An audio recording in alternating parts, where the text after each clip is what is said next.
السلام عليكم حبيباتي، كنتمنى تكونوا بخير وعلى خير. اليوم ان شاء الله قصة زوينة بزاف، قصة مختلفة على القصص اللي كتسمعوا. بغيتكم كاملين تخليو لي اللايكات ديالكم والتعاليق الزوينين اللي كيحفزوني انني ما نغبرش عليكم وديما نعطيكم الجديد. بغيت اللي سمعت القصة اليوم تخلي لي لايك وتعليق على القصة، ونبداو القصة ديالنا على بركة الله. بنتي، جيتي؟ جيت خالتي. طلعي معاك بنتي ديك الشبكه ديال التصبين، نشري الحوايج الله يرضي عليك، راني باقي غارقه في هاد الكوزينه. واخا خالتي، هي الاولى. يمكن مازال ما عرفتونيش شكون انا، نعرفكم بعدا على راسي. سميتي ملاك، اسم على مسمى. فعمري 25 عام، طويله وبيضة، وشعري كحل ورطب وطويل، وعيني عسليين، فمي حمر بلا عكر، وحنيكاتي غوز بلا فراجو. ساكنة مع خالتي زبيدة، خالتي مرا الله يعمر ليها الدار. من بعد الموت ديال الوالدية هي اللي تكلفت بيا ورباتني وقراتني، واخا هي عندها وليداتها ومصاريف كتيرة وهما ناس على قد الحال، ولكن ما بغاش تفرط في بنت اختها، حقاش عرفاني ما عندي حتى شي واحد في هاد الدنيا. رباتني ملي كانت عندي 4 سنين، حليت عينيا فيها، كنعتبرها بحال ماما اكتر، حقاش خيرها عمرني ننساه. كوراني دابا مليوحة فشي خيرية ولا فشي زنقة دالعة، ولكن خالتي رغم الظروف اللي عايشة فيها والمصاريف ديال ولادها قلبها ما سمحش ليها تخلى على بنت اختها. واخا راجلها كان رافض وما باغيش، ولكن هي كانت واقفة بجنبي ومصرة. واخا راجلها كان كيعاملني بحال شي خدامة ومصاب عليه غير فوقاش يتهنى من كمارتي، ولكن انا على وجه خالتي ما كان عندوش، وصابرة حتى يفاجيها الله، حقاش ما عندي فين نمشي. راجلها سميتو العربي، ما خدام ما ردام، غير طالق رجليه وسط الدار وحاضي الداخله والخارجه. خالتي مسكينه فاقسها، كل شي هزه على ظهرها، ما كيعرف لا مصروف لا والو، حاضي غير ولد ولد ولد، وما عارف شنو تابع هاد الولاد اللي غير كيولد فيهم، ما عارف لا مصاريف ديالهم لا قرايتهم لا ماكلتهم لا شرابهم لا الطبيب. المهم داير راسو ما كاينش في هاد العالم كاع. خالتي زبيدة معولة على راسها، حقاش قاطعة ياسها من راجلها، كتضرب تمارة باش تجيب لولادها لقمة ديال العيش حلال، كدير الميناج مسكينة في الديور، أكترية كتخدم عند السريدة ومرتو نسرين مهلين فيها بزاف الله يكتر خيرهم. كتمشي عندهم شي 3 المرات في السيمانة، كتعاون مرتو في الميناج والشقا والتخمال. خالتي مسكينة عندها 3 الوليدات كلهم صغر مني، 2 وليدات وبنت باقين كيقراو. المهم نرجع لختكم ملاك. من بعد ما سالات قرايتها بقيت كنقلب على خدمة، حقاش راجل خالتي غير كينقر عليها، واش هادي غتبقى جالسه ليا هنا لا خدمه لا ردمه، بحال الا هو اللي كيصرف عليا، وهو غير خالتي اللي كتعطيه فلوس القهوه والكارو. المهم باش نتفادى المشاكل والصداع، ما كنبغيش نجبد الصداع لخالتي بسبابي. المهم بغيت نخدم في اي حاجه غير ما نبقاش نشوف كمارتو ونحيد من قبالته باش ينساني شويه عليه. لقيت خدمه في واحد الحضانه ديال الوليدات الصغار، كانوا باغيين شي وحده اللي تقابل لهم الدراري الصغار، وانا من صغري كنبغي الدراري الصغار، وسبحان الله حتى هما كيبغيوني بحكم اولاد خالتي انا اللي ربيتهم، يعني عندي تجربه في التربيه ديال الوليدات. المهم اللهم نخدم في هاد الحضانه ولا نبقى نصبح ونمسي على العربي. خالتي مسكينه فرحت ليا بزاف بهاد الخدمه، حقاش حسات بيا بغيت نخدم، واخا نعاونها غير شويه، بزاف عليها مسكينه، هزنا احنا كلها، الفلوس الكرا وفلوس المصاريف وفلوس القرايه وفلوس الماء والضوء، بزاف عليها مسكينه خالتي، هادشي كامل هزاه، واخا نعاونها غير بالقليل. على الأقل بعدا. أصبح الصباح وكان أول نهار الخدمة ديالي في الحضانة. فقت بكري وجدت الفطور ليا والخوتي ولاد خالتي، حقاش كنحسمهم بحال خوتي، حقاش كبروا قدام عينيا وكبرت معاهم. خالتي مسكينة فقط بكري مشات الخدمة ديالها عند لاله نسرين باش ترجع مع 12 دير الغدا. فطرت وفطرت خوتي، لبستهم ومشاو يقراو، وانا مشيت للخدمة ديالي. داز نهار زوين مع الوليدات الصغار، كنمشي مع 8 وكنخرج حتى الجوج ونص. داز الوقت داغي ما حسيتش بيه. المهم جاو الناس داو وليداتهم وخرجت حتى انا مشيت في حالي للدار. لقيت خالتي مسكينه جات من الخدمه نيشه للكوزينه باش دير الغدا. مالك بنتي جيتي؟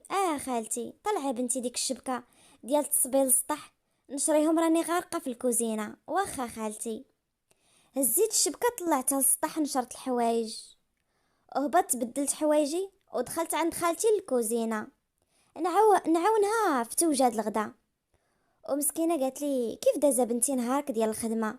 النهار الاول قلت لها مزيانه خالتي، والله ما حسيت براسي حتى النهار داز. بعدا الحمد لله كندير شي حاجه في هاد الدنيا. ايوا مزيانه بنتي، الله يعاونك. امين خالتي. وانتي كي داز نهارك خالتي؟ ايوا داز كله بنتي تمارة وشقة.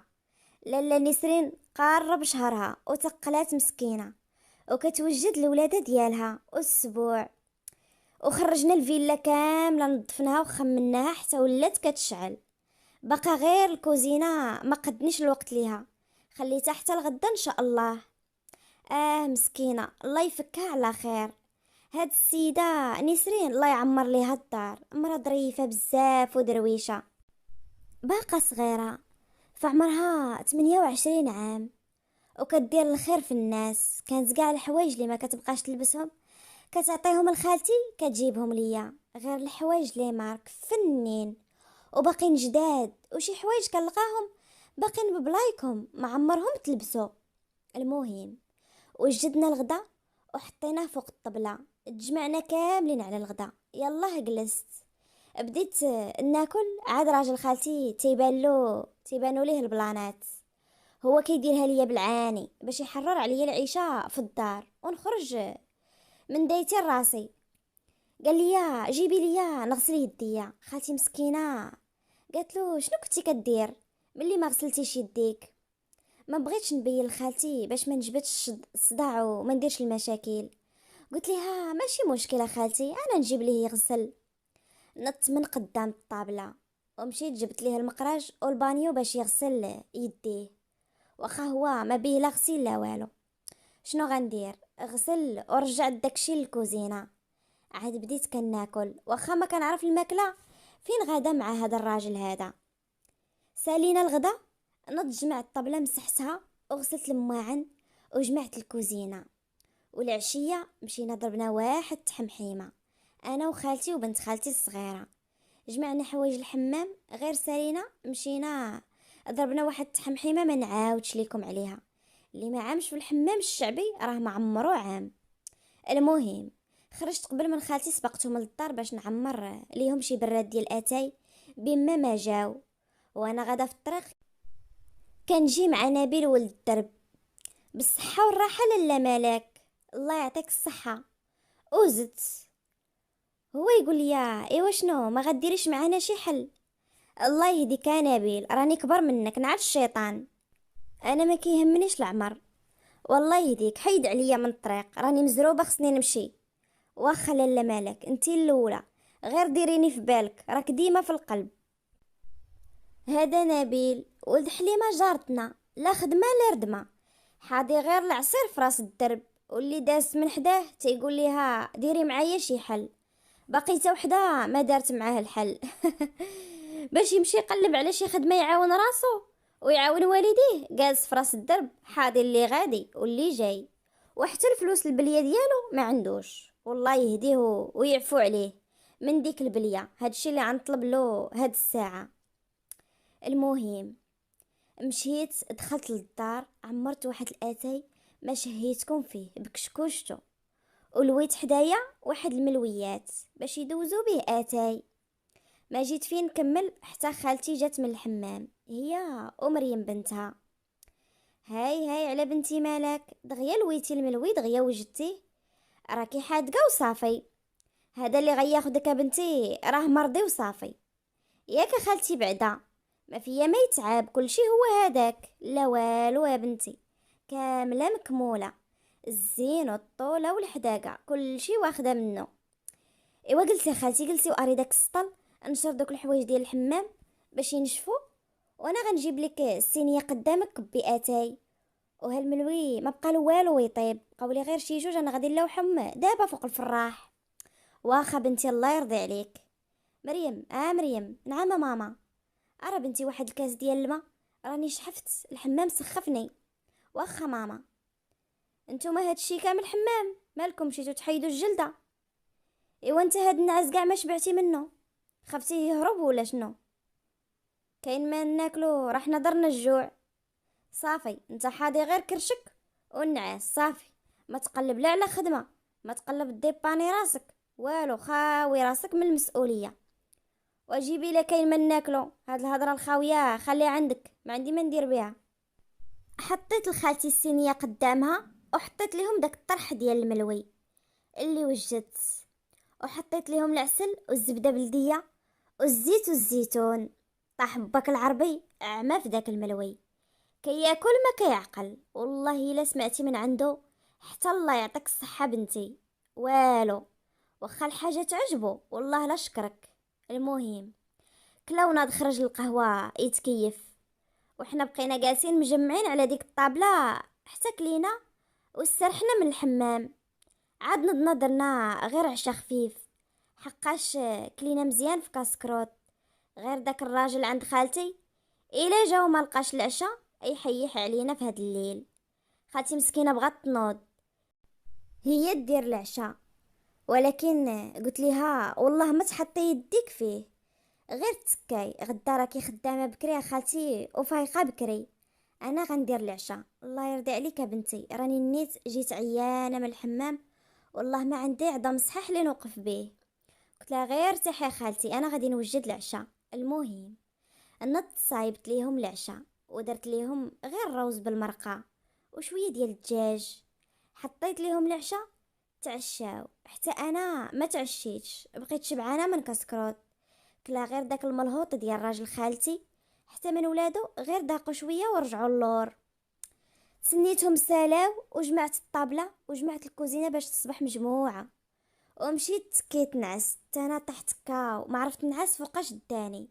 تسخسيخه ديال الحمام وتماره ديال النهار كلشي تجمع، طحنا كاو في البلاصه. اصبحنا واصبح الملك لله. فقت بكري كما العاده، وجدت الفطور انا والوليدات خالتي. فطرنا، خرجوا مشاو هما المدرسه ديالهم، وانا مشيت للخدمه ديالي. في الصراحه ولفت الخدمه وولفت تا الدراري الصغار اللي مقابلاهم، وليت مرتبطه بهم بزاف ولاو عزاز عليا بحال وليداتي، وحتى هما وليت عزيزه عليهم وولفوني. والحمد لله ما كنلقى حتى شي مشكل مع شي وليد صغير، كل شي كيبغيني وكل شي كيسمع ليا. حتى من المديره ديال الحضانه عزيزه عليها انا بزاف، كتشوف التعامل ديالي مع الوليدات الصغار كتفرح وكتقول لي ما شاء الله عليك، انتيا احسن وحده خدمت معايا هنا في الحضانه، كتعرفي كيفاش تتعاملي مع الوليدات الصغار. وسبحان الله كاع الوليدات الصغار كيبغيوك وكيحماقوا عليك. قلت لها ربي يخليك، انا هذا غير واجب ديالي وكنبغي ندير خدمتي على اكمل وجه. خالتي مسكينه حتى هي فقط الصباح بكري مشات عند لاله نسرين، ومع الجوج لقاتنا في الدار. خالتي كتجي مع ديك 12 وانا كنجي مع الجوج، انا وولاد خالتي حتى هما كيخرجوا مع الجوج. المهم دخلت بدلت حوايجي ودخلت عند خالتي نعاونها في الكوزينه في توجاد الغدا، حقاش ملي كيجي داك المسخوط ديال راجلها كيبقى غير يغوت على الماكله، تقول هو اللي مصير علينا. المهم وجدنا الغدا وجلسنا كنتغداو مجموعين. سالينا جمعت الطابله وجمعت الكوزينه، وطلعنا انا وخالتي للسطح نقيو الزرع، حيت سالا لينا الطحين وخاصنا نطحنو. دوزنا ديك العشيه غير في التنقيه ديال الزرع حتى غابت علينا الشمس وحنا باقين في السطح. هبطنا نوجدو شي براد ديال اتاي منعنع نردو به المجاج، ودرت واحد الحرشه باش ندوزو بها اتاي. المهم من بعد ما دازت 4 سنين وحنا على نفس الروتين الحمد لله. وليت خدامه وكنعاون خالتي مسكينه في المصروف ديال الدار، حقاش راجلها باقي على حاله، لا خدمه لا ردمه، غير السريط والمريض والنعاسات، داير بحال شي نفيسه عندنا في الدار. المهم فكرتوني في لاله نسرين مسكينه، من بعد ما رزقها الله بواحد البنيته اللي فنيونه، من بعد الولاده ديالها بشي عام ونص تقريبا ولا عامين اتدهورات الحاله ديالها، ولات مسكينه مريضه بزاف.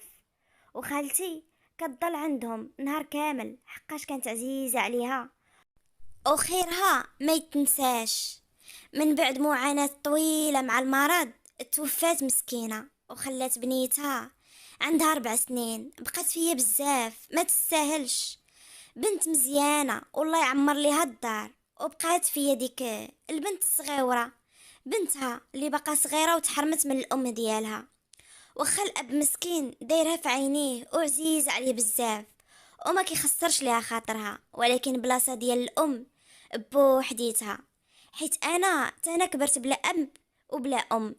واخا خالتي مسكينه ما خلات ما دارت على ودي، كتعتبرني اكثر من بنتها، ولكن ضروري هذاك الحرمان ديال الحنان ديال الام كيبقى ناقص، واخا ما عرف شنو يديرولك كتبقى تحس بواحد النقص ديال الحنان ديال الام.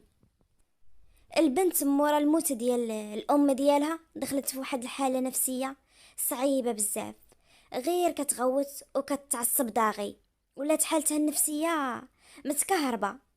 خالتي مسكينه تاثرت بزاف بالموت ديال لاله نسرين، حقاش مسكينه باقا صغيره ويلا بدات مشوار الحياه ديالها، وربي يلا رزقها ونعمها بواحد البنيته زوينه. ولكن الله فوق كل شيء، هو اللي كيعطي وهو اللي كياخد، ما عندنا ما نديرو. الله يرحمها مسكينه. كتبقى فيك غير ديك البنيته اللي باقا صغيره وباقي قدامها مشوار طويل، وشكون غادي يربيها مسكينه ويحن فيها. وخبوها كما قلت لكم ما مخليش من جهده، ولكن ضروري خصها واحد الصدر حنين ديال الام اللي غادي يحن عليها ويلطف بها. المهم من مور الموتى ديال نسرين جات واحد السيده اللي كانت عينيها على السريضه قبل ما يتزوج، ولكن هو ما كانش كيبغيها، وخدا نسرين وما تسرطتش ليها، كانت كدير براسها بقات فيها البنت وبغات تقابلها وتعتني بها، ولكن العكس داكشي كامل كان باش تقرب من رضا بزاف ويولي يبغيها وياخدها باش تربي له بنته. والبنت ما شاء الله عليها فايقة وعايقة بها، وسبحان الله ما كتحملهاش وما كتعرفش حتى كيفاش تتعامل مع الدراري الصغار. المهم هي الغرض ديالها هو السريضة ماشي بنته. بنته دايرها غير طريق باش تكسب قلبه، حيت عارفاه عينيه ورجليه باش كيشوف هي بنته، والطريقة باش تقرب ليه هي هادي، انها تكسب بنته، وإلا كسبت بنته غادي تكسب رضا كله. ولكن البنت ماشي في صفها، كتعيا ما دير معاها، ولكن البنت غير كتغوت عليها. نسيت ما قلت لكمش، انا والبنيته عندنا نفس السميه، انا وياها، هي مالك وانا مالك. المهم نرجعوا لهضرتنا. كما قلت لكم السيده غتحماق كدير توصل القلب رضا. مالك حبيبه، اجي نلعبوا انا وياك. جيتي عاوتاني، انا ما باغاش نلعب معاك، غنطلع لبيتي باغا نعس. قال لها اباها حشومه بنتي مالك، ما كنقولوش لخالتي سلمى هكا، انا ما باغياهاش وما بغيتهاش تبقى تجي لعندي لهنا.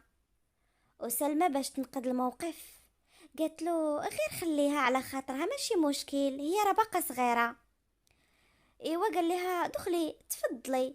قالت له شكرا ربي يخليك. السيدة عيات ما ترطى، ولكن ما استفدت حتى حاجة، ما خلات حتى حاجة ما دارتها مع البنت، ولكن البنت رفضها تماما، وكتضل جاية طلقة الشعر ولابسة ومقادة الوجه على الله غير يشوف فيها السريضة، ولكن هو ما كيشوف جهتها بتاتا. همه كامل هي بنته باش تولي بخير وترجع لحياتها الطبيعية، ولكن هي خطط ديالها كاملة ما صدقت ليها حتى شي خطة. ايوا الغد ليه قالت لك جابت ليها كادو غالي بزاف، هو غالي فعلا ولكن غير باش تكسب بنته، ولكن ما قضى ليها والو تا هو داك الكادو. دخلت لقاتها كتفطر هي وباباها في الكوزينه في سالامونجي. قالت لهم صباح الخير. صباح الخير الغزاله ديالي مالك؟ قالت في نفسها مالك عاوتاني هادي جات، شوفي شنو جبت لك. مالك تعصبات وجهها حمار، ناضت بلا ما تشعر شدت داك الكادو من يديها قبل ما تعطيه ليها وخبطاتو مع الارض، وقالت ليها انا ما قلت لك جيبي ليا حتى حاجه، واش ما كتفهميش؟ ما بغيت منك والو. وبابا انا ما بقيتش باغا نشوف هاد السيده هنا. وبقات مالك كتغوت وتعصبت ودخلت في واحد النفسيه وواحد العصب قوي بزاف. والسي رضا قال نسرين عافاك الا ما سيري بلا ما تبقاي تجي لهنا، راها كتشوفك كتعصب وانا بنتي عزيزه عليا بزاف وما نبغيهاش طرا ليها شي حاجه خايبه. ايه واختكم سلمى مرضاتش وما بغاش تصرت ليها وما بغاش تبين، وديك الساعات مشات بحالها ما عاوداتش رجعات. السي رضا خاف على بنته بزاف ديك الحاله اللي كانت فيها، وطلع عندها لبيتها. قال لها مالك يا بنتي تعصبتي؟ راني خفت عليك بزاف. قالت له راني قلت لك يا بابا انا ديك المره ما كنبغيهاش ما كنحملهاش ما كدوش ليا، ما بقيتش باقي نشوفها هنا في الدار غير كنشوفها كنتعصب بابا. قال لها صافي صافي يا بنتي غير تهدني، راني جريت عليها وما باقيش تعاود تجي لعندنا لهنا. قلت له بصح يا بابا بصح؟ قال لها اه بنتي. قلت له شكرا بزاف يا بابا فرحتيني. السريدة ديك الساعة داخ وحاول انه يقلب على شي مربية لبنته، حقاش بنته كتعيش في واحد الحالة نفسية صعيبة بزاف، دغيا كتعصب وكتنيرفا وكيطلع عليها الدم وديما سادة عليها. ما بقاش كيشوف ديك مالك بنته اللي كانت غير كتلعب وكتضحك ما عارفاها حتى شي حاجة. البنت ولات حاسة بكل شيء، ولات واخا صغيرة عمرها كبير وعارفة كل شيء. وهاد البنت اللي كانت كتجي لعندها ما كتحملها ما كتقبلها، وبغى شي وحده اللي تربي له بنته وتبغيها بنته وتبقى بنته عايشه مرتاحه وترجع لحياتها الطبيعيه. المهم طاحت في بالو غير خالتي زبيده، غير جات للدار عنده قال لي عافاك راني باغي مربيه لبنتي، راها كدوز من واحد الحاله نفسيه صعيبه بزاف وانا خايف عليها، الا كنتي كتعرفي شي مربيه ثقه جيبيها ليا. قالت له خالتي زبيدة علاش سلمى واش ما بقاتش كتجي ولا؟ قال لي ها ما عرفش كيفاش هذيك البنت ما كتحملش سلمى وما بغاتهاش غير كتشوفها كتعصب، ما عرفتش علاش. وخالتي زبيدة في نفسها قالت سبحان الله، البنت حسات بها ان ديك السيدة ما جايش يعني باغية انها تفوج عليها ولا تربيها ولا كتبغيها، حسيت بها انها غير طريق باش تدوز لباها. سبحان الله، معدرهم كيقولوا الدراري الصغار كيحسوا، وسبحان الله هي حسيت بها وما دخلتش ليها لقلبها. قالت له صافي واخا السي رضا انا راه عندي بنت اختي عايشه معايا ملي كانت صغيره تاهي توفات الام ديالها وربيتها، وراها بنت الناس وظريفة ومعقولة، وكانت خدامة مربية في واحد الحضانة. قال لها صافي غير عتقيني بها وما نكرهش غدا تكون عندي هنا في الدار. قالت له صافي السريدة غير سير نعس على جنب الراحة، وهذا الشي خليه على حسابي كون هاني، انا غادي نهنيك من المربية وان شاء الله غادي تلقى نتيجة زوينة في بنتك وان شاء الله غادي تخرج من هذه الازمة اللي فيها. قال لها شكرا لاله زبيدة ما ننساش خيرك.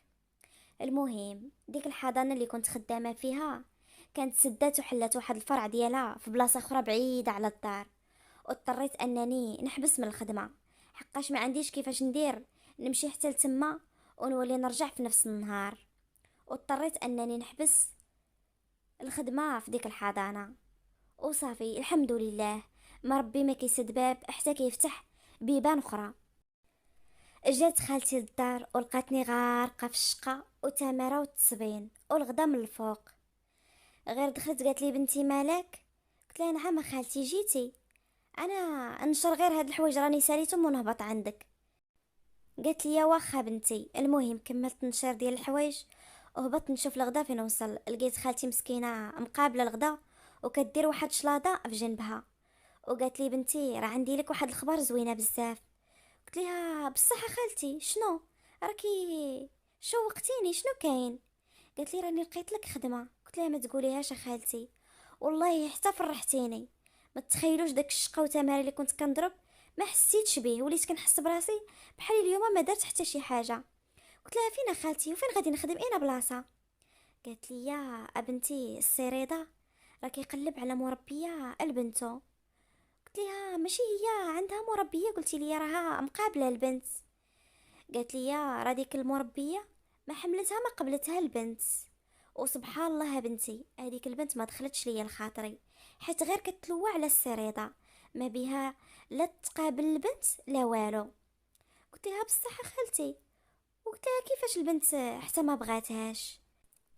قالت لي راه غير كتدخل كتبقى مسكينه البنت تغوت وكتجري عليها، كتدخل في واحد النفسيه صعيبه بزاف. قلت لها سبحان الله، شوفي البنت حسات بها باللي هي ما كتبغيهاش. ايوا سبحان الله يا بنتي، ايوا وجدي راسك. راه السي رضا قال لي ما كرهش من غدا تبداي الخدمه، حقاش بنتو عيانه بزاف وما بقاتش كيف ما كانت حالتها غير ما كتزاد. قلت لها صافي خالتي كوني هانيه، انا غندير اكثر ما في جهدي باش بنتي مالك تولي في صحه جيده وتدوز من هاد الازمه هادي ان شاء الله وتعيش حياتها عاديه. قالت لي والله يرضي عليك يا بنتي. المهم دخلت كنكمل معاها الغدا، ووجدنا الغدا وجلسنا كنتغداو. غير تغدينا جمعت الطبله ومشيت غسلت المواعن وجمعت الكوزينه، وقلت لخالتي راني غادي نمشي للحمام نضربها بشي تحمحيمه حيت غدا غادي نبدا الخدمه ونكون نقيه بعدا. قالت لي صافي بنتي سيري. المهم جمعت حوايجي ديال الحمام ومشيت الحمام ضربتها بواحد التحمحيمه زوينه. واخا كنت عيانه بالشقه وتماره، ولكن ملي فرحتني خالتي بهذا الخبر ديال الخدمه صافي ما بقيت كنحس بوالو. المهم جيت لقيت خالتي معمره واحد البراد ديالاتاي ودايره واحد الحريشه باقي سخونه. المهم حطينا ديك البراد ديالاتاي وديك الحريشه وحطينا زبيده وشويه العسل وشويه الكونفيتور وجلسنا على ديك الطبله، درنا كسكروط وكليت مزيان. المهم جيت سخفانه من الحمام وفيا الموت الجوع، واخا تغديت عاد مشيت الحمام، الحمام كيدير الجوع.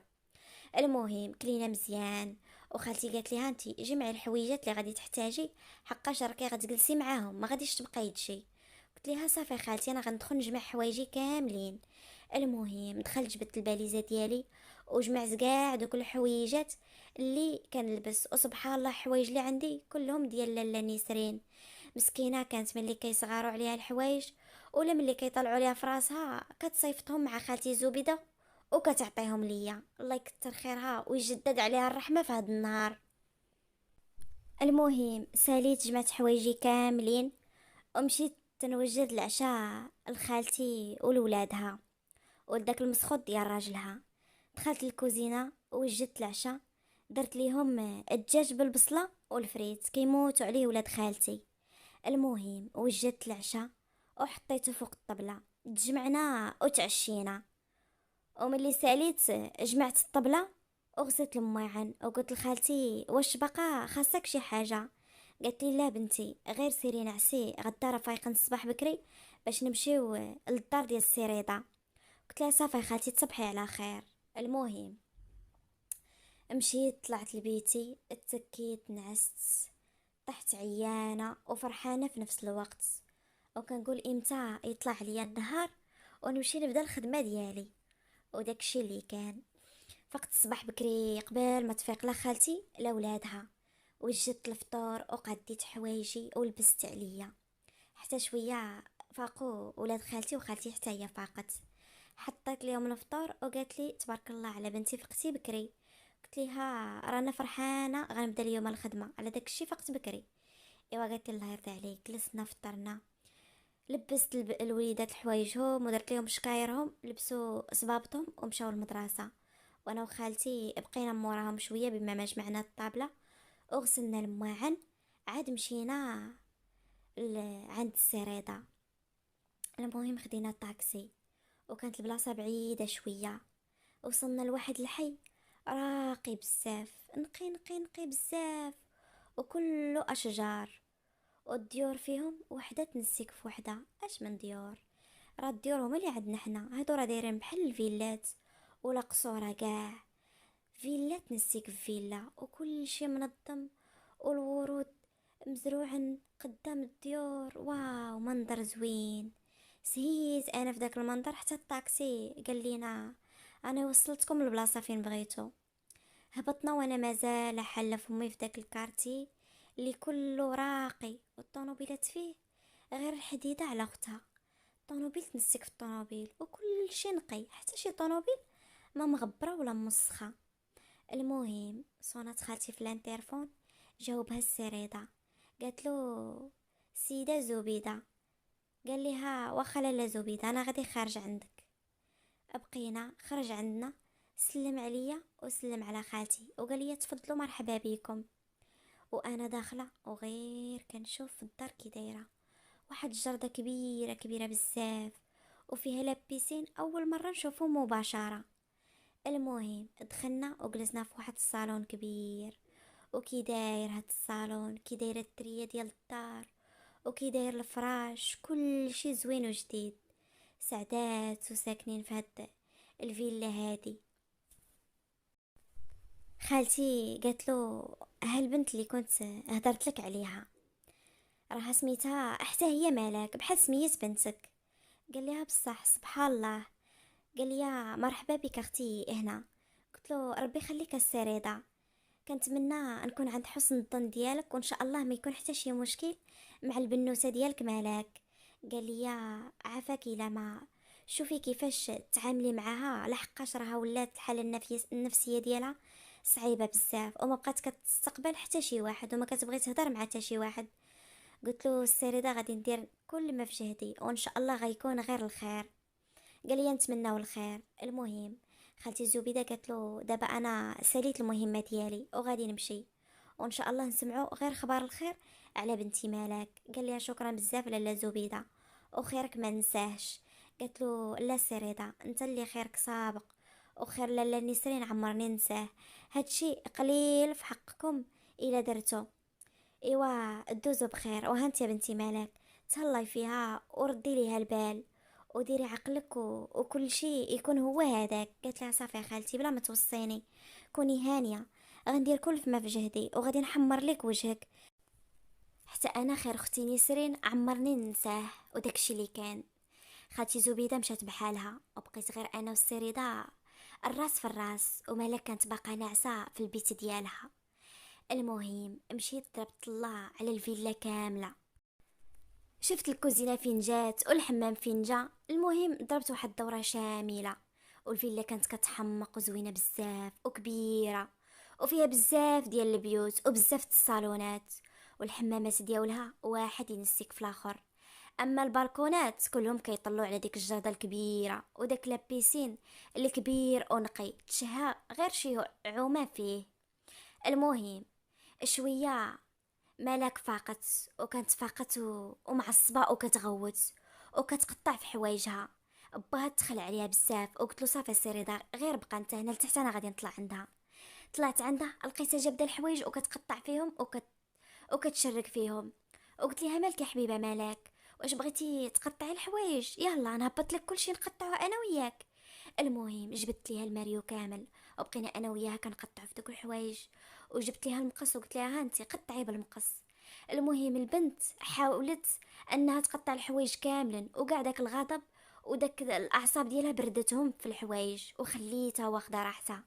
ما بغيتش نغوت عليها ولا نقول لها شي كلمه، خليتها حيت حسيت بها كتفرغ داك الشيء اللي داخل عندها في دوك الحوايج. جبت ليها الماريو كامل كل شي قطعاتو، وتا انا كنقطع معاها. قلت لها واش انا نقطع معاك الحوايج؟ قالت لي بغيت نقطعهم كاملين. المهم انا كنقطع وهي كتقطع، حتى حوايجها تقريبا كلهم قطعاتهم. وفي الاخير قالت لي شكون نتيا وعلاش كتقطعي معايا الحوايج؟ قلت لها انا سميتي مالك، عندي سميه بحالي بحالك. قالت لي بصح حتى انت سميتك مالك، وشنو كديري عندنا هنا في الدار؟ قلت لها انا المربيه الجديده ديالك، فاش الا بغيتي تقطعي الحوايج ولا تهرسي شي حاجه نعاونك فيها. بقات كضحك وقالت لي ويلي قطعنا كاع الحوايج ديالنا. ايوا قلت لها شفتي، ما غتبقاي تلقاي ما تلبسي. عرفتي شنو غادي نديرو؟ غادي تهبطي عند باباك وتقولي له نمشيو دابا نشريو حوايج جدادين ونمشي معاك حتى انا. قالت لي بصح بابا غيبغي يشري ليا، غادي يغوت عليا الا لقاني مقطع حوايجي كاملين. قلت لها لا ما غاديش يغوت عليك، غير هبطي قولي له بابا راني تعصبت وقطعت حوايجي كاملين وما بقى عندي ما نلبس، وبغيت دابا نمشي نشري حوايج جداد. وداكشي اللي كان ديتها على قد عقلها، باش نحاول نخرج من الداخل ديالها داك الحزن اللي فيها وداك الاعصاب وديك النفسيه الممله والنفسيه المهبطه عندها. المهم البنت صافي رجعت للوعي ديالها، وبقات كضحك وقالت لي غنمشي عند بابا نقول له تشري لي الحوايج. والسريده راد بالو معانا وكيقول كيفاش السيده طلعت غير شويه ما بقيش كنسمع الصداع شنو دارت. المهم راسو ضرو بزاف. هبطت عنده بنته وقالت له بابا بابا. قال لها نعم بنتي مالك ياك لاباس؟ شنو عندك؟ قالت له راني قطعت حوايجي كاملين انا وخالتي ملاك، ودابا ما بقى عندي ما نلبس، وبغيت دابا ديني المغازل ناخذ حوايج جداد. الاب ديالها تصدم وقال كيفاش هذه قطعت معاها الحوايج، واش هذه بعقلها ولا انا عندي مهبوله في الدار وزدت مهبوله اخرى؟ المهم ما فهم والو، قال لي واخا بنتي نمشيو خدي اللي بغيتي. قالت له شفتك بابا كاع ما خاصمتي عليا ملي قطعت حوايجي. قال لها ماشي مشكله بنتي ماشي مشكل ناخذ حوايج جداد. وداكشي اللي كان. وقالت له بغيت خالتي مالك حتى هي تمشي معانا. او الاب قال كيفاش، علاش هادي ما غوتتش عليها وما جراتش عليها، شنو هاد الشي؟ المهم الاب دار الخاطر لبنته، وخرجنا داك النهار مجموعين. ركبنا في الطوموبيل وركبت حدا مالك اللور، وبقينا غادين وكان تعاودوا حتى وصلنا المول. دخلنا وخليت مالك تختار براسها بيديها، ما فرضت عليها حتى شي كسوه. غير دخلت قلت لها مالك اختاري اي حاجه بغيتيها، انتي راكي كبيره وكتعرفي الذوق ديالك وعارفه شنو تبغي وشنو ما تبغيش. قالت لي بصح غادي نختار بوحديتي واللي بغيتو غادي ناخدو. قلت لها غادي تختاري الحوايج لراسك حقاش انتي وليتي مقده براسك وراكي كبيره ماشي صغيره. بصح خالتي انا كبيره. بنتي راكي كبيره وتقدري تختاري الحوايج لراسك. المهم علمتها انها تعتمد على راسها وراها مقيده براسها، ماشي نتعامل معاها كانها باقا واحد البنيته صغيره. دخلت المغازه وما شاء الله عليها اختارت كاع الحوايج زوينين وعندها الذوق، وخدات القياس اللي يجيها. المهم تقدينا كاع داكشي اللي خصها، وقالت لي خالتي مالك انتي ما غادي تشري والو؟ وباها اسمعها وقال لي الا بغيتي تاخدي شي حاجه عجباتك خديها ماشي مشكل. قلت له لا سي رضا ماشي مشكل، ادني هانيه حنا دابا جينا نتقداو غير الملاك. ومالك بقات كتعاورط بيا وكتقول لي لا خالتي مالك تنتي غتشري بحالي وتنتي غادي تختاري الحوايج. المهم بغيت ندير ليها خاطرها ودخلت انا لواحد البوتيك، خديت بعض القطع من ديال الملابس وقلت لها هانتي انا وياك اليوم بجوج شرينا حوايج جدادين. قالت لي غادي نمشيو للدار ونقيسوهم. قلت لها صافي. والاب متفاجئ بالتصرفات ديال بنته اللي تبدلت في ظرف نهار واحد، كيفاش هاد السيده كتعرف تتعامل مع الدراري الصغار. المهم ركبنا في الطوموبيل ومشينا نيشان للدار. طلعنا للبيت كنجريو وقالت له بابا تسنانا حنا غادي نبدلو ونجيو قدامك وشوفنا واش ولينا زوينين ولا لا. قال لي واخا بنتي. طلعنا لبسنا وقادينا وكنهبطوا كل لبسه كنهبطوا في الدروج يشوفنا باباها ونوليو نطلعوا. المهم لبست واحد الكسوه زوينه بزاف في الغوز قصيره وطلقت شعري ودرت مكياج خفيف ولبست واحد الصبيبات سامبل اوبلا، وصاك في يدي صغيور. وملاك بنتي حتى هي لبست واحد الكسيوه في البيض وصبيبيط في الغوج، ودارت واحد البوندو بحال ديال الاميرات وطلقت شعرها، وهبطنا في الدروج والسريدة تشلط فينا وعجبناه، وقيل عجبتو انا اكثر من بنته، بقى غير حاضينا وقال لنا ما شاء الله عليكم جيتو زوينين وفنين. ايوا قالت تسنى بابا نلبسو اللبسه الثانيه. المهم بقينا كنلبسو كنهبطو حتى مالك سالات الحوايج ديالها كاملين، وعيات اليوم كان نهار عندها متعب، طاحت نعست كاو اول مره. رضا غادي يشوف بنته نعست بلا ما تتعصب، بلا ما تنيرفا وبلا مشاكل، نعست بوحديتها. كان كيضرب معاها تماره حد عاد كتنعس، ولكن اليوم خدمت بزاف وعيات. المهم نعسنا والصباح فقنا بكري، وفاقت حتى هي بكري. جات عندي الكوزينه وقالت لي خالتي مالك تا انا بغيت نوجد الفطور. هزيتها وحطيتها فوق الرخام ديال الكوزينه، وقلت ليها دابا انتي راكي مقده وخصك انتي توجدي لنا الفطور وتحطي لينا فوق الطبله. قالت لي واخا واخا خالتي مالك. عطيتها البيض وكانت ما كتعرفش حتى تفقس البيض في المقله، دارت الاولى وخسرتها والثانيه وخسرتها. المهم شبكه ديال البيض، ولكن في الاخر تعلمات. حسيت براسها حسيت بها انها فرغت كاع داكشي اللي عندها في داك البيض. المهم وليت كنعرف ليها شنو فاش كترتاح، اي حاجه كتشدها كتهرسها ولا كتخسرها حتى كتعلم ليها عاد كتكون مرتاحه. المهم اي حاجه فيها التهراس ولا الدقدق كنعطيه ليها كتهرسو وتدقدقو. هبط رضا لقى فضيحه ديال البيض في الكوزينه، وقال لي شكون اللي دار هادشي. قلت له مالك بنتك راه بغات تعلم انها تصايب لينا الفطور هي بيديها، ومع ما كتعرفش تهرس البيض عطيتها الشبكه كامله ودابا راها ولات كتعرف تهرس البيض. والاب ما فهم والو، وبقى غير كيشوف السريضه فيا كيفاش هاد السيده، واش هادي لا ميثود باش يخرجوا الناس من الحاله النفسيه ديالهم. المهم ما كيهضر ما كيتكلم حيت كيشوف بنته كتحسن نهار على نهار. المهم مالك وليت كنخليها دير كل شيء، واخا تهرش شي حاجه ما كنغوت عليها ما كنحاديها. واحد النهار صبحت معصبه بزاف وهبطت الكوزينه بقات كتهرس كاع الماعن اللي في الكوزينه.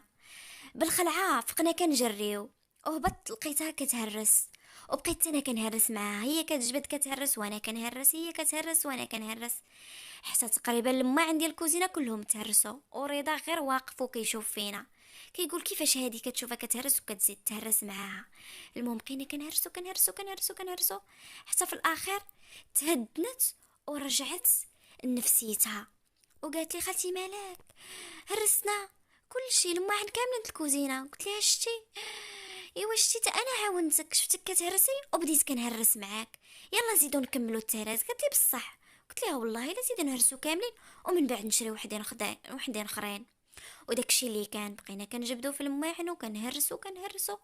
هو غير كيشوف وكيضحك علينا وقال والله الا هادو حمقين بجوج. المهم سالينا تهراس. قلت لها عرفتي شنو غنديرو دابا؟ غادي نجمعو هاد الروينه هادي كامله باش الزاج ما يجرحناش وما يسيلش لينا الدم. قالت لي واخا. المهم هزيتها حطيتها قلت لها انت غير وقفي هنا فوق الرخام وانا غادي نزمع الجاج باش ما يجرحكش. قالت لي واخا خالتي مالك.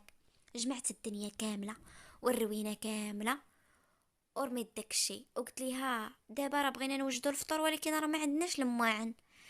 قلت لها شتي دابا كيفاش؟ عرفتي شنو غنديرو بحال داك النهار اللي قطعتي الحوايج وبقيتي بلا حوايج، خصنا نمشيو عند باباك نقولوا له خصنا المواعن في الكوزينه، راه بغينا نوجدوا الفطور وما عندناش باش نوجدوا. قالت لي بصح. قلت لها قالت لي بابا راه من الصباح هو كيشوف فينا كنهرسو وما دوا ما تكلم. ايوا قلت لها وسيري عنده باش اليوم نخرجوا ونتساراو ونشريو المواعن ديال الكوزينه. قالت لي واخا، وهي فرحانه وما قدها فرحه. مشات عند باباها وقالت له بابا اليوم غادي نبقاو بلا فطور. قال لي علاش بنتي؟ قالت له لما باش غادي نطيبوا الفطور هرسناهم كاملين. قال لها ماشي مشكله بنتي دابا ناخذوا معن جداد. قالت له نمشيو دابا نوجدوا راسنا ونخرجوا. قال لها واخا بنتي يلا سيري وجدي راسك. قلت له تا خالتي مالك غتمشي معانا؟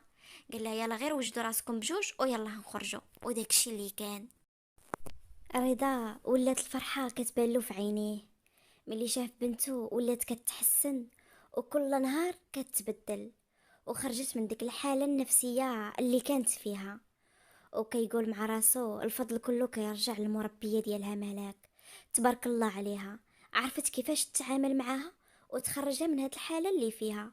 وبنتي ولات متعلقة بيها بزاف، وديما كتهضر غير بملاك. وسبحان الله حتى الاسم ديالهم عندهم اسم واحد، بجوجهم ملاك ملاك. الحمد لله ملي بنتي تخطات هاد المرحلة اللي كنت خايف انها تبقى ديما مريضة نفسانيا هكا. والحمد لله مع المرور ديال الايام مالك تحسنت بزاف، ولات علاقتي معاها زوينه، ولات اكثر من الاول، ولينا مولفين بعضياتنا، كنخرجوا بجوج وندخلوا بجوج، اي حاجه كنديروها بجوج. والحمد لله تخطات ديك المرحله اللي كانت صعيبه بزاف فيها، كانت كتعصب بزاف وكتعقلش على راسها شنو كدير. الحمد لله عرفت نتعامل معاها وخرجتها من هاد المرحله اللي كانت عايشة فيها.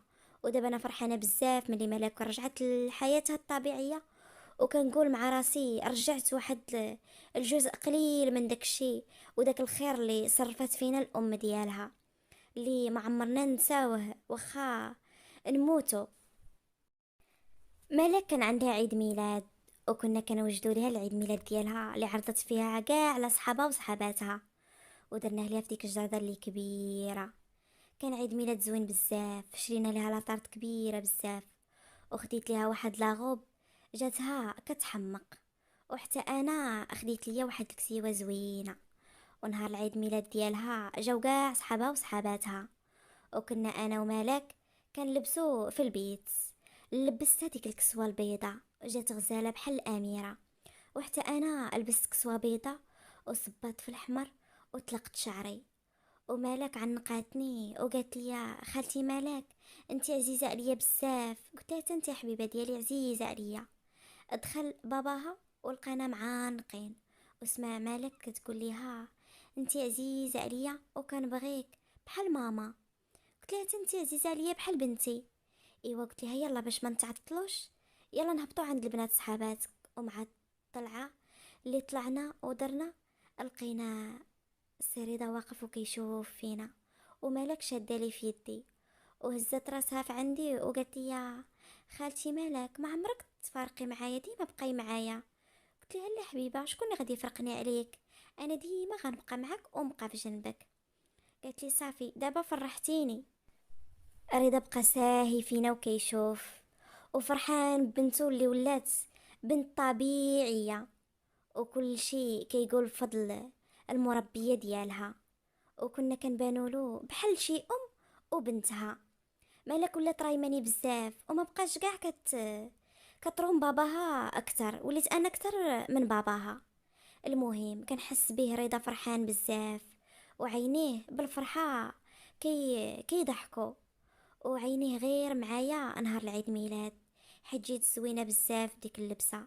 واخا ما كيبينش ليا ولكن انا حاضيه غير حاضيني من مادس كيشوف فيا، باينه عجبته ولكن ما عمرو قال لي شي حاجه. المهم غرضو هي بنته تكون فرحانه وتكون ما خاصها حتى حاجه وتدوز ديك الازمه اللي كانت فيها. والحمد لله نقزاتها. دوزنا داك العيد ميلاد زوين، كل شي فرحان وكل شي نشطان، ومالك ما قادها فرحه. وبدينا كنتصوروا مع الدراري الصغار، تصورنا ومالك جراتني وجرات باباها وقالت له بغيت نتصور معاكم بجوج. شدت يدي ويدين باباها ودارتهم بعضياتهم، تشدينا وجات هي وسطنا ووقفات. ولينا في ديك التصويره بحال شي اب وام والبنت ديالو، وتصورنا. ورضا حس بواحد الاحساس غريب بزاف، حسيت به بحال اللي عجبو الحال. المهم سالينا الحفله والوليدات الصغار كل شي مشى، ودخلنا بحالنا عيينا. جلسنا في هذاك الصالون وقلت لها مالك انا عييت بزاف، وتا هي قالت لي خالتي مالك انا عييت، عرفتي اليوم داز عندي احسن نهار، وشكرا بزاف خالتي مالك على العيد ميلاد. قلت لها بصحتك يا بنتي، شنو درت ليك هادشي قليل في حقك، المهم عندي هي هاد الفرحه ديالك كتسوى عندي الدنيا وما فيها. ورضا كيسمعنا من الكوزينه وكيقول هذه هي المربية اللي تستاهل تكون أم لبنتي، ولكن ما عمر صارحني ولا قال لي باش كيحس ولا الشعور ديالو تجاهي. وانا ما نكذبش عليكم، من النهار الاول اللي جيت الفيلا عجبني السي رضا بزاف، ولكن عرفتو باقي مأزم من الموت ديال المرا ديالو الام ديال بنته. وما بغيتش نحط راسي في شي موقف اللي خايب، وما بغيتش نعذب قلبي ولا نعيش في العذاب حياتي كامله. المهم قلت انا جايه لهاد الفيلا باش نخدم و... ونعاون خالتي مسكينه لا غير، بلا من نحلم بشي حاجه اللي مستحيل تكون. انا مجرد مربيه ديال بنته فقط. ولكن مع مرور الوقت ومرور الايام وتعودت على انني نشوفه كل نهار ونجلس معاه ونخرجوا مجموعين ونضحكوا مجموعين، ما عرفش راسي كيفاش حتى تعلقت بيه ووليت مولفه بزاف. وخا كانت العلاقة ديالنا علاقة عادية، ما فيها حتى شي حاجة اللي يعني تخليك انك تفكري ان في المستقبل تكون شي حاجة. اصبحنا واصبح الملك لله. مالك بنتي مسكينة صبحت عيانة شوية، ضاربها البرد، ونت صباح بكري درت ليها واحد الشوربة بالخضار، ولقيت السريدة فاق بكري وداير واحد القهوة وكيشربها في الكوزينة.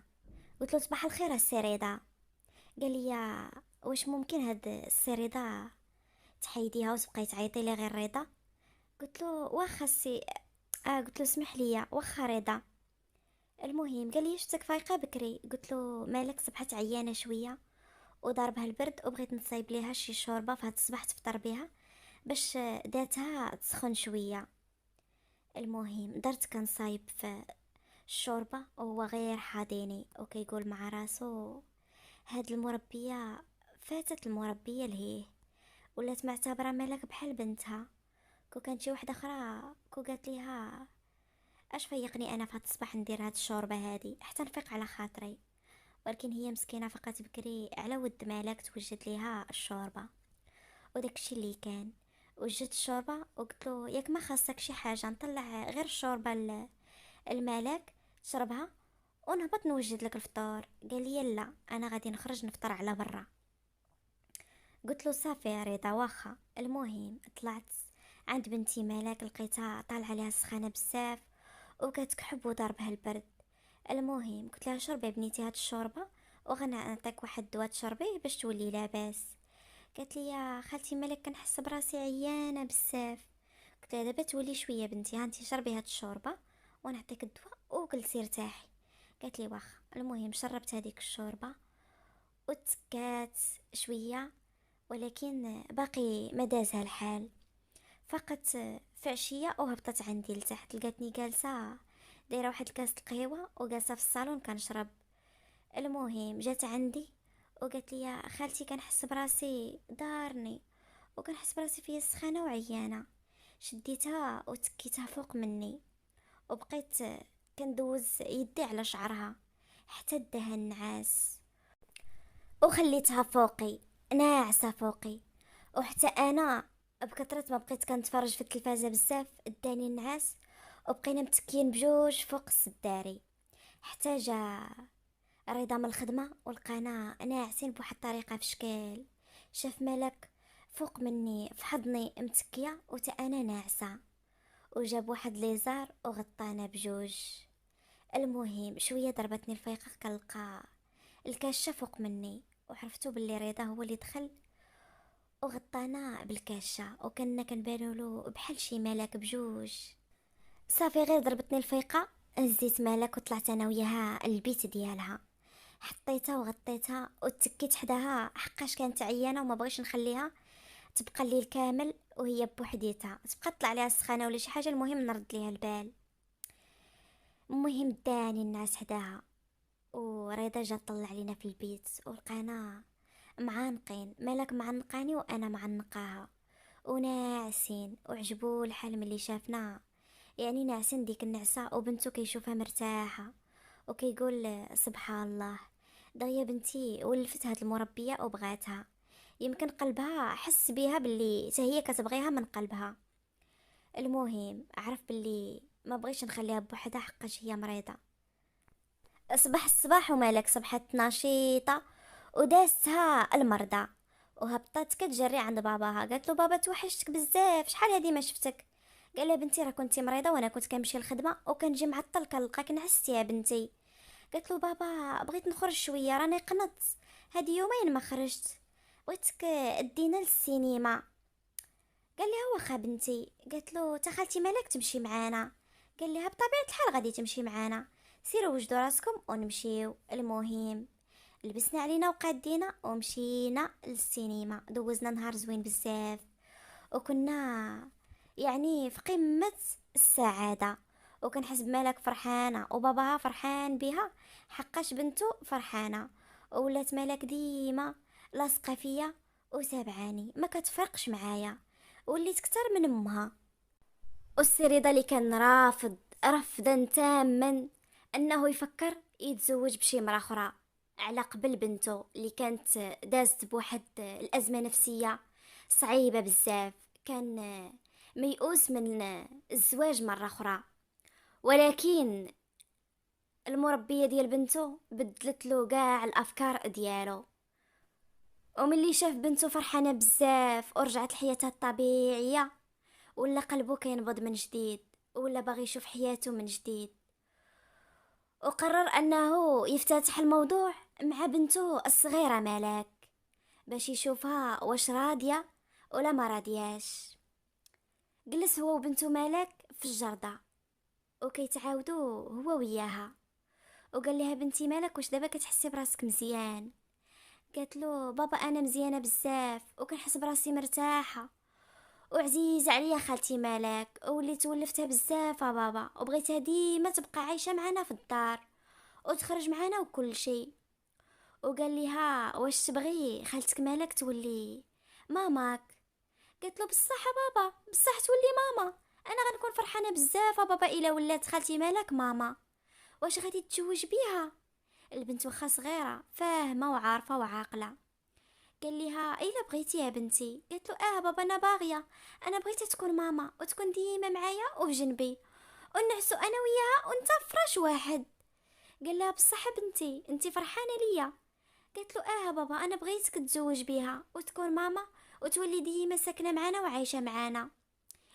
ايوا قال لها كيفاش غادي ديري تساعديني باش نقولها ليها؟ قالت له صافي يا بابا كون هاني، انا غادي نهنيك من هذا الموضوع. البنت واخا صغيره عقلها كبير وتصرفاتها كبار منها. عرفتي بابا شنو غادي نديرو؟ غادي تعرض علينا لشي قهوه نتعشاو هاد الليله. قال يا صافي بنتي سيري وجدي راسك انتي وخالتك مالك ويلا نمشيو. واخا بابا نبقى نقول ليها ماما مالك؟ بنتي ماشي مشكل راه غتولي ماماك دابا. انا فرحانه بزاف بابا، ما تصورش الفرحه ديالي قداش. انا غادي نمشي نوجد انا وخالتي مالك نلبسو ونقادو باش نمشيو. وداكشي اللي كان مشيت كنجري عند خالتي مالك وكنقول لها خالتي مالك خالتي مالك. قالت لي نعم بنتي مالك شنو كاين؟ قالت لي يلا غادي نلبسو، بابا راه عرض علينا العشاء اليوم. قلت لها بصح متاكده عرض علينا؟ والله لا راه يلا قالها لي دابا. يلا نلبسو باش نجيو زوينين بحال الاميرات. المهم مشيت كنجبد كنلبس حوايجي، جبت واحد السروال وواحد تريكو. ومالك حيدتهم قالت لي لا خالتي مالك ما تلبسيش السروال وتريكو، لبسي شي كسوه تكون بحال شي عروسه. قالت لي علاش مالنا حنا غادي للعرس راه حنا غادي غير نتعشاو وصافي. قالت لي وعافاك كنطلبك. المهم دات لها خاطرها ولبست واحد الكسوه بيضاء بحال لاغوب طويله واحد صباط طالو، وكانت مشبكه من الفوق كان كاع الحمي من الفوق كيبان. وحتى مالك لبست واحد لاغوب كانت في البلو سيال وواحد الصبيبيط في البلون، جات حتى هي بحال شي باربي. المهم هبطنا عند رضا لقيناه كيتسنانا، بقى حال فمو فينا وبقى كيقول كيفاش هادو مالهم لابسين هاد الكساوي هادو. مالك بنتو غمزاتو وفهم الموضوع وقال هاد البنت عندي شويطينه.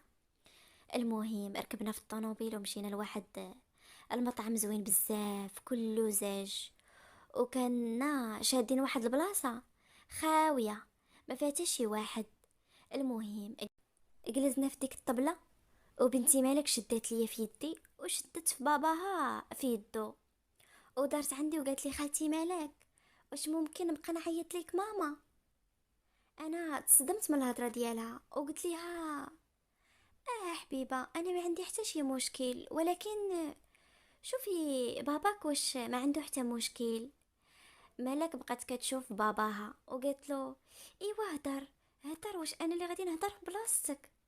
رضا بقى كيضحك وهو يشد في يد المربيه وقال لها واش تقبلي تزوجي بيا؟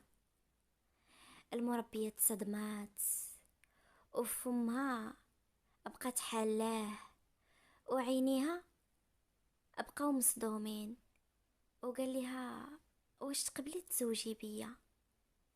قالت له انا واش كنسمع شنو كتقول ولا؟ المهم بقات كتدخل وتخرج في الهضره. قال لها انا وليت معجب بك بزاف، ووليت كنبغيك، وبنتي ولات باغياك تكوني ام ديالها، وانا فرحان بزاف في هذا الخير اللي درتي في بنتي ورجعتيها لنفسيتها الطبيعيه، ودابا هي ولات كتحماق عليك وانا كتر. ما تصوروش شحال قلبي بدا كيضرب، حسيت بيه غادي يسكت، ما تصورتش وما توقعتش هادشي غادي يطرا ولا يوقع شي نهار. وعاد تفكرت وفهمت علاش مالك كانت كتقول لي لبسي هاد الكسوه ديال العريسات، هي كانت متفقه هي وباباها. مالك بقات كتشوف فيا وكتقول لي ياكي قابله تكوني ماما ياك. المهم انايا ما عرفش راسي حتى قلت له قابله. ومالك ما تصوروش الفرحه ديالها قداش بقات كتنقز بالفرحه وكتغوت وكتقول مبروك مبروك عليكم، انا ولات عندي ماما جديده، انا فرحانه بزاف. وباباها فرحان حقاش بنتو فرحانه، وفرحان عاوتاني ملي قلبو ولا نبض من جديد ولا كيبغي بنت اخرى. والحمد لله كان الحب ديالو صادق وكان كيبغيني من قلبه، وتا انا كنت كنبادلو نفس الشعور حقاش كنت انا كنبغيه. ولكن قلت كيفاش مربيه غادي تكسب قلب مالك هاد القصر كامل، كيفاش غادي يدير يشوف فيا انا مجرد مربيه فقط. ولكن الاقدار كتغير كل شيء، والوقت كتبدل اي حاجه. بنادم ديما يكون متفائل وما عمره يحبس شي حاجه صغيره من الحلم ديالو ويقول انه ما غاديش يقدر يوصل لها ولا ما يمكنش تحقق ليه. والحمد لله تحققت ليا الحلم ديالي اللي كان غير حلم، اصبح حقيقه اليوم. ودابا حنا عايشين فرحانين، تزوجنا ولينا عايشين في دار وحده، وملاك فرحانه بزاف وكتبغي مرت باها بحال امها، وباها حتى هو فرحان بيا ولا كيعاملني واحد المعامله في شكال بحال اللي عنده جوج بنيتات جوج بنيتات صغار في الدار. ومالك ولات كطلب من باباها انها باغا خوها اللي يونسها، وقال ليها بنتي خوك ان شاء الله راه جاي في الطريق، دابا اختكم راها حامله وعندي وليد. ومالك فرحانه بزاف حيت غيجي خوها وغادي تتوانس معاه وتلعب معاه وتمشي هي وياه للمدرسه. والحمد لله عايشين بخير وعلى خير وما عندنا حتى شي مشاكل. تجاوزنا المرحله النفسيه ديال ملاك وتخطاتها بخير وعلى خير، ودابا رجعت لحياتها الطبيعيه ولات بحال البنات الاخرين، وباها رجعت ليه الحياة من جديد، ولا عارف راسو كاين في هاد الدنيا حيت ولا قلبو كيضرب لواحد البنت اللي غزالة بزاف وكانت مربية ديال بنته، ولا كيبغيها كتار ومهتم بها خصوصا ملي عرفها غادي تنجب ليه واحد الطفل اللي كان كيتسناه بفارغ الصبر. والحمد لله القصة ديالنا هنا سالات، وما تنساوش ما تبخلوش عليا بلي لايك ديالكم وبلي كومونتير الزوينين اللي كيخليوني ديما نحط لكم الجديد. واللي ما مشتركش في القناة يدخل يشترك ويضغط على زر الجرس هكا باش يوصلوا كاع جديد القصص دياولي. وخليتكم على خير حتى نتلاقاو مع قصة جديدة ان شاء الله. بسلامة عليكم.